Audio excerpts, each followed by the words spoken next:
Hello friends, welcome to my YouTube channel. So today in this video I am going to show you how to set the pattern screen lock in this device. So in this device I didn't set any screen lock. You can see swipe up, it is unlocked.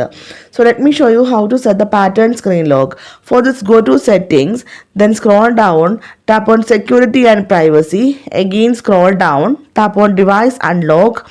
Then here you can see the option screen lock. Tap on this one. You can see three password types. You can see here numeric, alphanumeric, pattern. To set the pattern screen lock, tap on the option pattern. So to create the pattern, we need to connect at least 4 dots. Okay, so here we need to draw the pattern. Again confirm the pattern. If you want to enable the fingerprint unlock, you can enable, otherwise cancel it. So let me show you how it works. Now lock the device, try to unlock. You can see they are asking for the pattern screen lock. Draw the pattern, it is unlocked.